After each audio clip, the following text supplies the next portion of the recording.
Thank you. All right, we're about to start the Community Development Committee meeting. Have you had a chance to review the minutes? Yes. Make a motion? Second. All in favor? Aye. Minutes approved.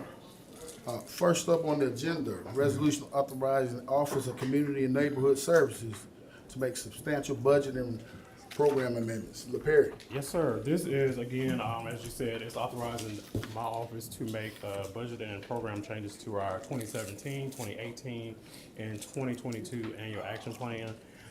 We were approached by Ms. Ellen Potts, the Executive Director of Habitat for Humanity, for a project that's in West Tuscaloosa, the West Grove property, behind Mod Wadley, for the construction of 25 units, and we're proposing a new project for 2022 in the amount of $400,000 that will come out of our available for funding. Okay. So where's the new project gonna take place? It's the Vertibar Same. property the behind same the same Okay. property, yes. Okay. I make a motion. Second. All in favor? Aye. Motion passed. See if you can encourage Ellen to come on to District 7 or something.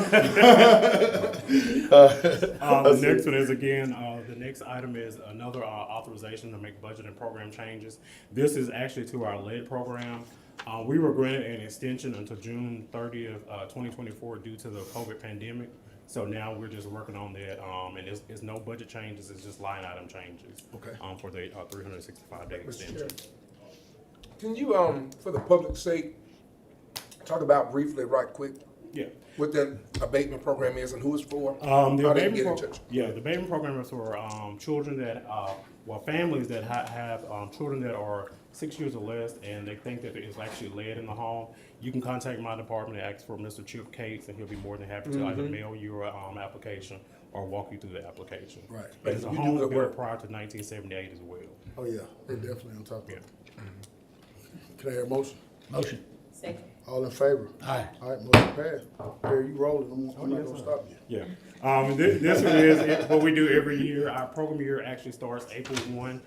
So in a couple of weeks, you all be probably getting an email from us, myself and the staff, in regards to the amount that we will receive, and we'll be starting to do a citywide assessment or community-wide assessment on getting feedback from our participants and citizens and stuff.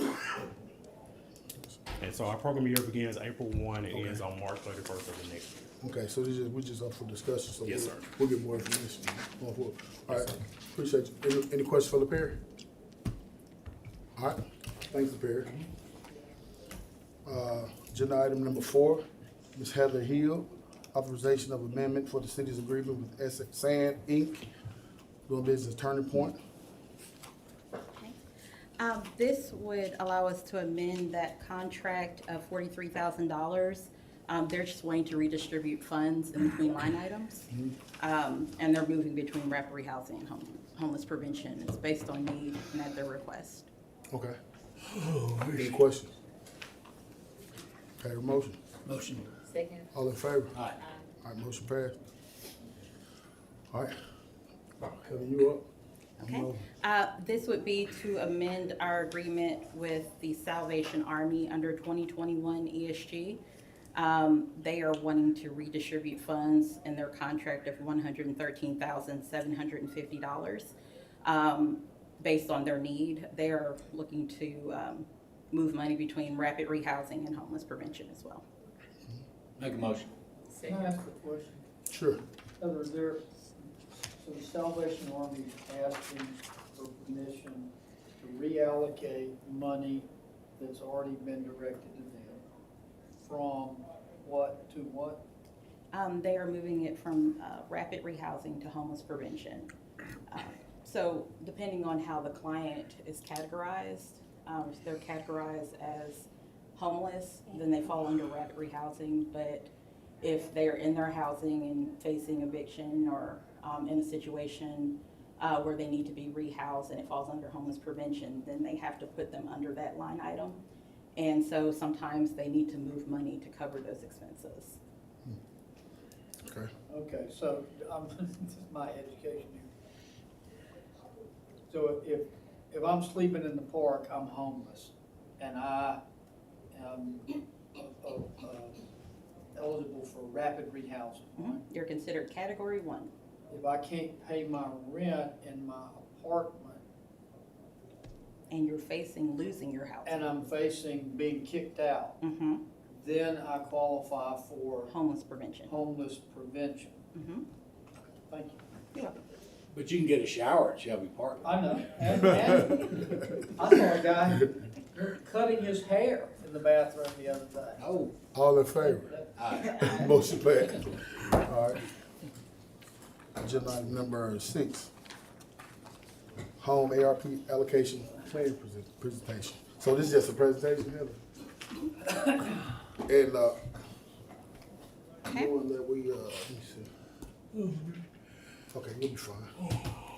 Okay, so back in December, we discussed the home ARP allocation plan. We mentioned that we were releasing a survey during that time and that we would come back in February to discuss this plan. As a reminder, these were funds that were allocated to the city from HUD in September of 2021. The amount that was allocated was $1,719,375. And it was allocated through the Home Program American Rescue Plan, or what we call Home ARP. So the purpose of Home ARP is to serve households that are at greatest risk of housing instability.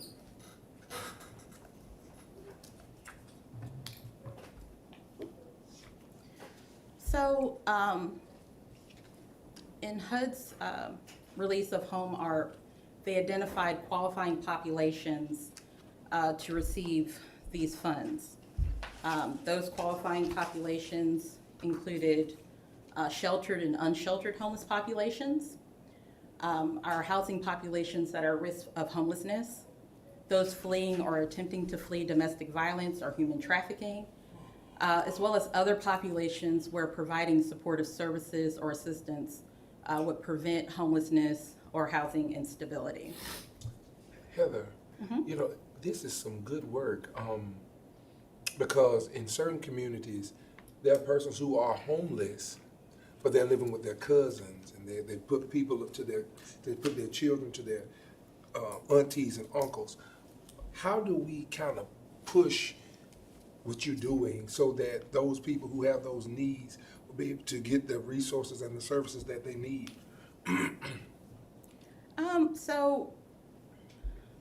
And let me kind of back up. Home ARP is kind of like home and the continuum married each other. Gotcha. ESG sits under the continuum of care Gotcha. funding.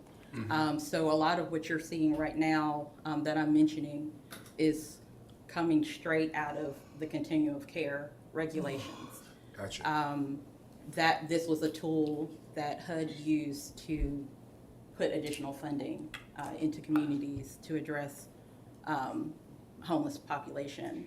Because the continuum of care currently doesn't have funding that would build housing or anything like that. So they needed home to provide that infrastructure for that.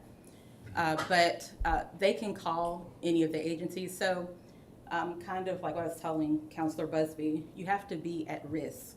So you could be couch surfing, and perhaps you're in a rental unit where you're not on the lease. Yeah. Well, you're at risk at that point because you could be put out. Yeah. So that's considered homeless prevention. Gotcha. Okay, so the eligible activities under Home ARP. So they're similar to regular home, but like I mentioned, it has a lot of the continuum of care regulations in it and activities. So under eligible activities, we have supportive services. That includes housing counseling, homeless prevention, job training, case management, life skills, etc. That is unique to Home ARP. Acquisition and development of non-congregate shelters. That is unique to Home ARP. Tenant-based rental assistance, or TBRA.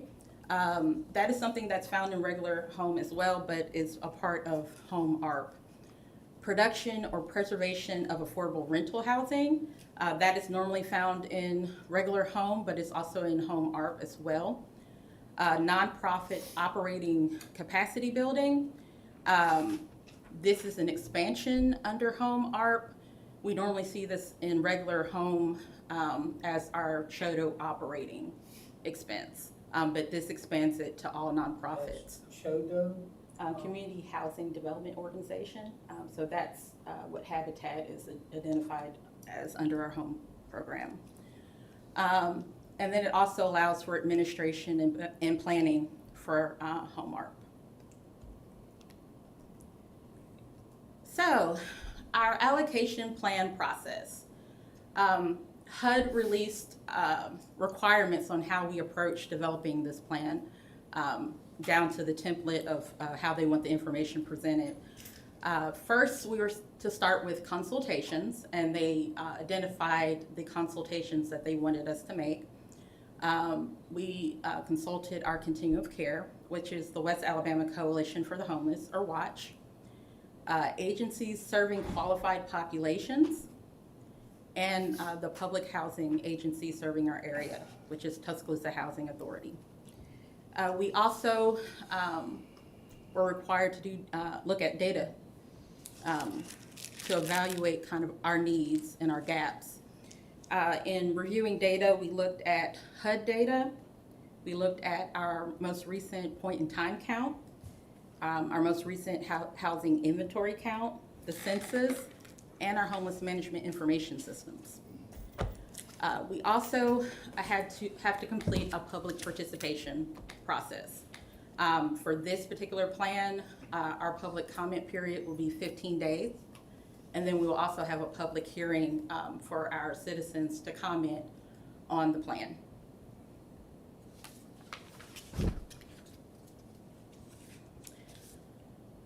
So our office conducted the home ARP survey December 22nd through January 31st to get feedback on our community needs.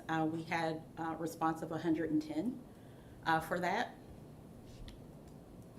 So I wanted to go through just a few of the questions to see how the responses were.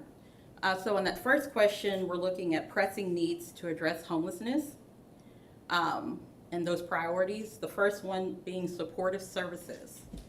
The second priority was production of affordable housing. Third, preservation of affordable housing. Fourth, non-congregate shelter.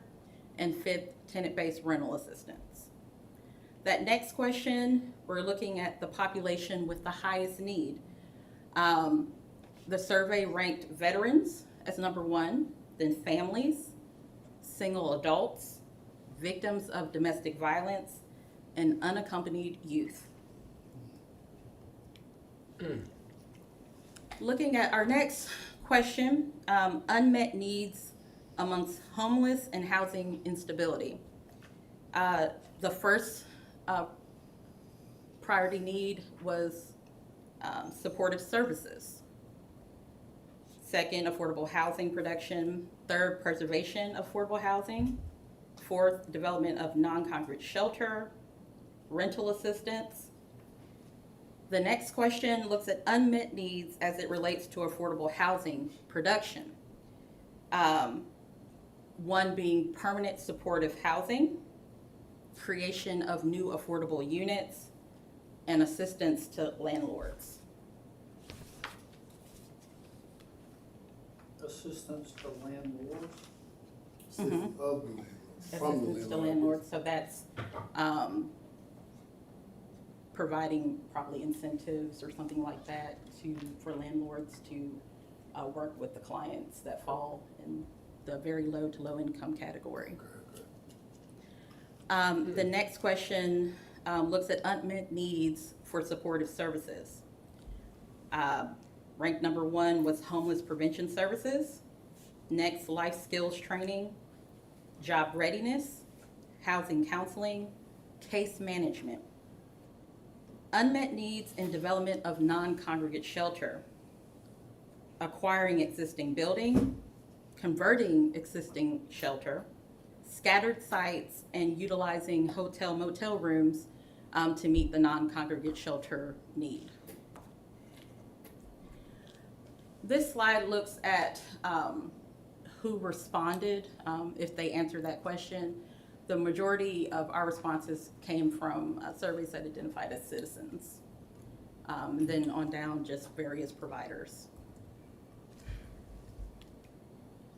Mr. Chairman, can I ask a question? Sure. Heather, when you look at, remind me again who this survey went to, because that doesn't sound like a lot of responses. So it, And what were your expectations, I guess, on that? 100 responses doesn't sound like a lot to me. Right. so it went out to City Hall. It also went out to the Continuum of Care, which is a host of agencies and organizations. Like, how many people would have received that?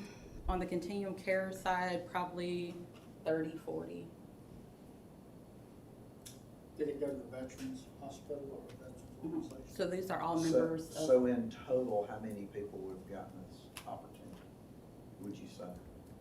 Let's see, over however many email addresses are in City Hall. And then our continuum of care, which normally there's 2 or 3 per agency. So we're looking at over 100 or so, 200. And then employees at City Hall, which is how many, well, how many people work there? So Total at city, total, nearly 1,400. So we've probably, I mean, just conservatively, probably gotten, people had, 1,600 people maybe had the opportunity. So how comfortable do we feel with these recommendations based on 100 people responding? So, I mean, that doesn't sound like a very, I mean, I don't know, that just doesn't sound like a very high percentage to me. and so let me say this, the survey was only one component. The direct consultations are the actual meat of us getting to identifying needs. So people So, at VA hospital, people who already y'all. yes, They're so talking to people, right? This- I mean, the surveys were just to get more input, but the meat of our decision comes from the that. consultations, With the which HUD agencies. asked us to do for the people that would know what the needs are for those qualifying populations. Were you surprised at the low number? Or what was y'all's expectation? Not really. We just gathering data for this. I guess Yeah, we kinda just say- That's about average for participation. We did an assessment back with our consolidated plan, and I don't think we had that many more for that either. So, like I said, we weren't banking on that. I just wanted to get additional feedback. Those weren't necessarily required, but the consultations were. Or more important? They're more important because that's where I got my data from. Thank you, Mr. Chairman. And I would just like to say, Chairman, is that like the school system, TES, priority vets, I mean, like, these are people that touch homeless people every day, like, their input is definitely hit on, even the housing authority, but you know, they see it, they know who's in the Yeah, homes, Indian Rivers, they what's got causing the people in and out homelessness, all day. how often it's occurring, like all of those type of, I mean, so like, I think the consultations, like, just knowing those individuals, that's golden. Sure. Let me ask y'all a question, Mr. Chair. Sure. Out of that group along the lines with Mr. Crow's question, how many people or agencies that connect to people do you think we missed?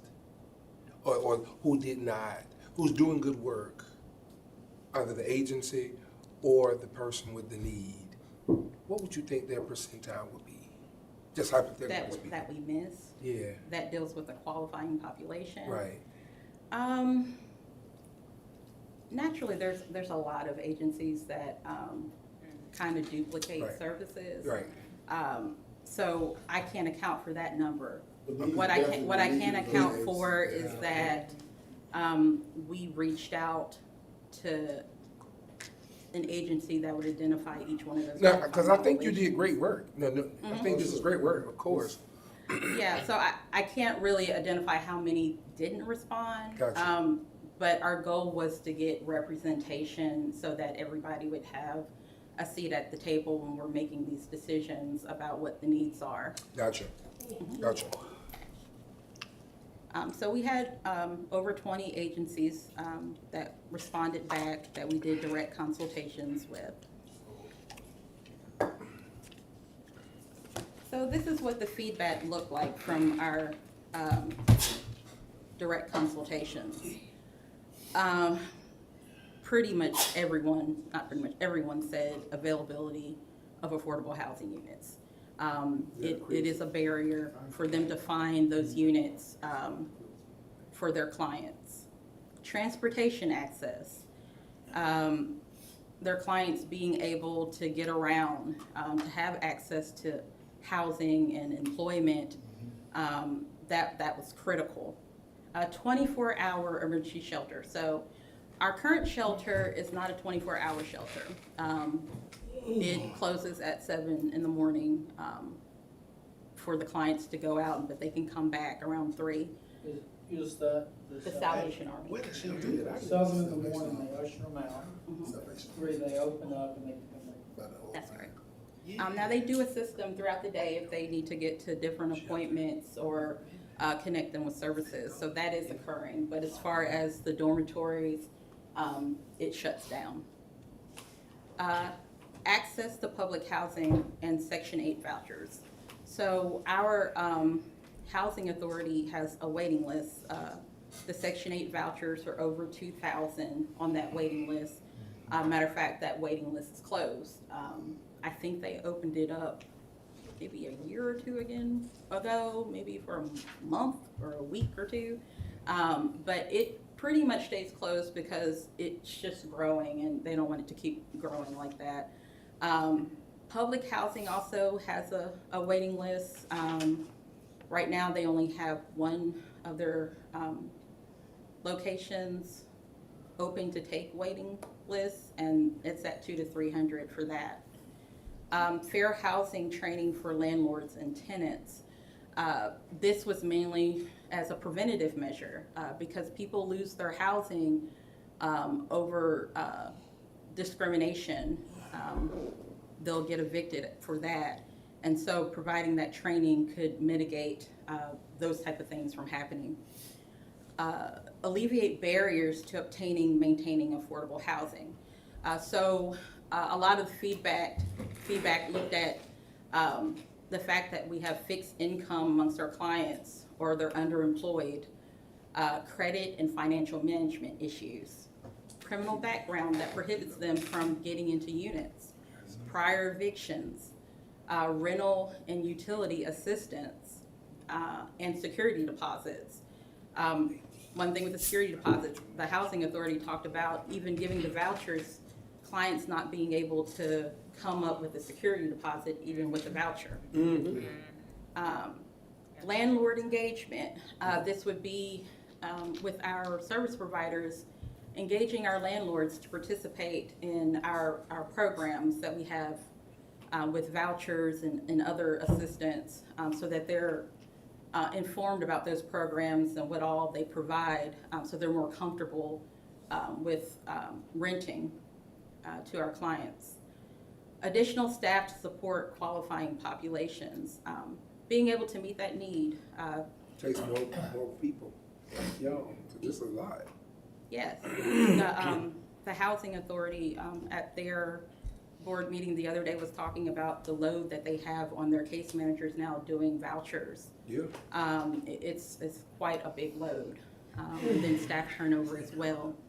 And then other services, including having an ID, a basic need just to get employment, to rent an apartment, mental health services, healthcare services, child care, elder care, food, clothing, life skills training, job training, and housing counseling.